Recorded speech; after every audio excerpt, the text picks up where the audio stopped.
Hello everyone, welcome to Data Science with Partha. In today's video, we'll start our discussion on the various methods of the series object. So methods in general are functions of a specified object in Python. So in our case, we are focusing on the series object. Today we'll take a look at the absolute, add and the aggregate methods. We will continue using the IDS dataset for our examples.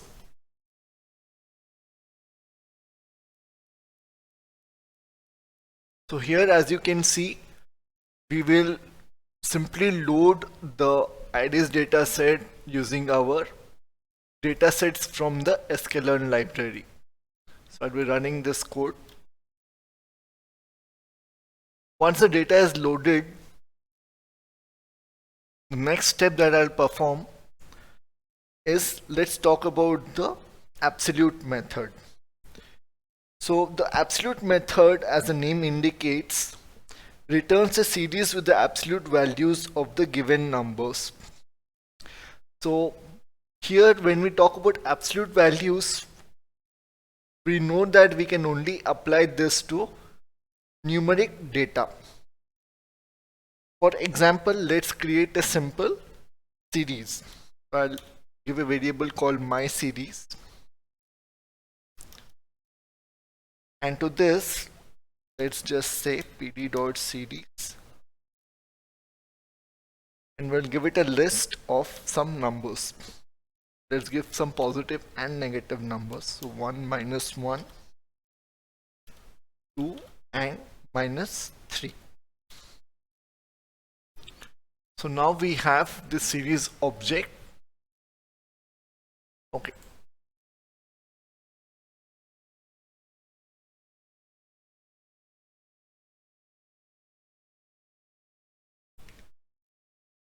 To get the absolute value of the series, we need to run a very simple command, that is on my series we can simply say dot abs, which is short for absolute.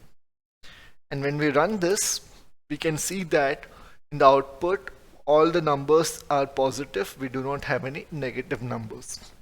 Now here you have to make a note of the additional parenthesis that we have to write after the particular name of the method. So that is the difference between an attribute and a method. When we call an attribute, we need to simply mention the name of the attribute.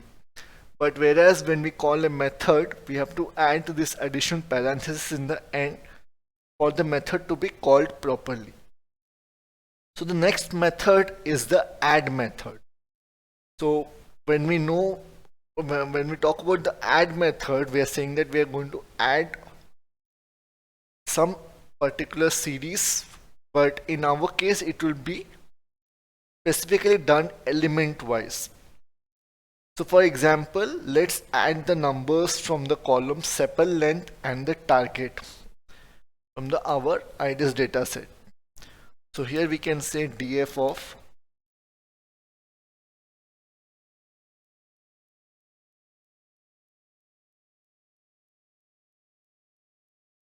sepal length in centimeters.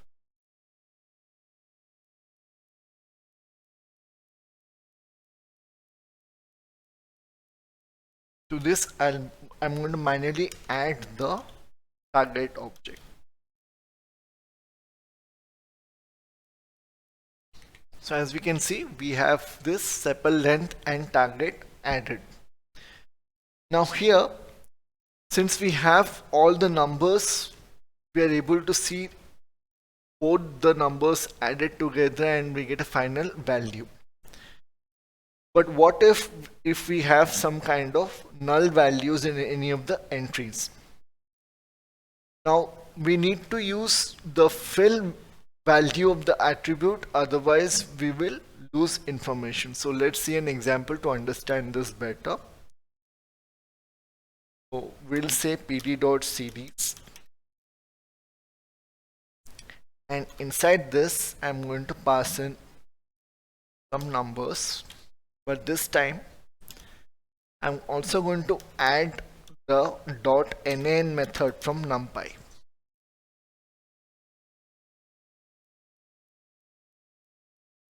So we have 1 1 NaN value and 9. To this we are adding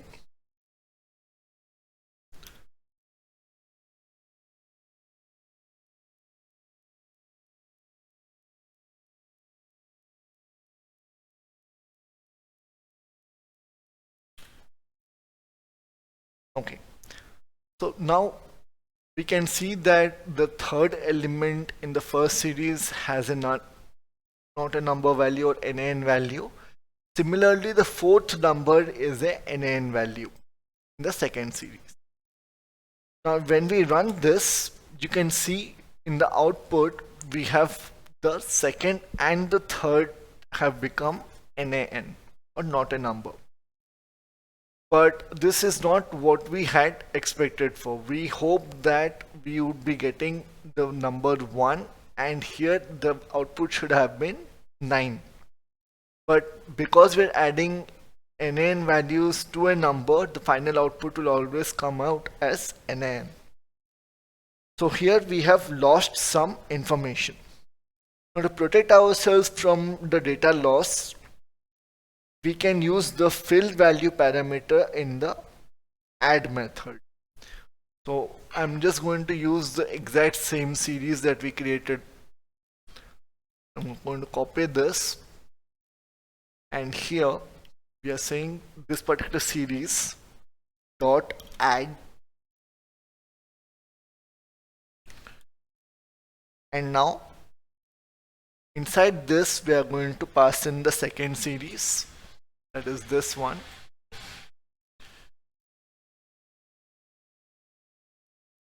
To this we are also going to add the new parameter called as fill value, and we are going to say fill value is equal to 0. Now when we run this entire code, we see that the number 1 and 9 are shown. So instead of the NaN value, what we have asked Python is wherever it finds a NaN value, it has to fill the value with the number 0. That way we can save ourselves from any kind of data loss. Okay, so now the next method that we are going to look at is the aggregate method, or AGG in short.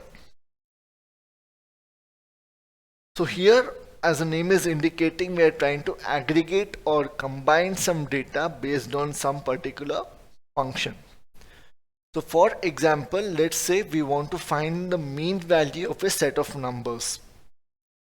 So let's say we have a particular series. So write pd.series, and to this I'm going to give some numbers. So we'll say 1 1, let's say 10 and 9. So this is my series. To get the mean, all we have to do is pass the mean method in the aggregate method.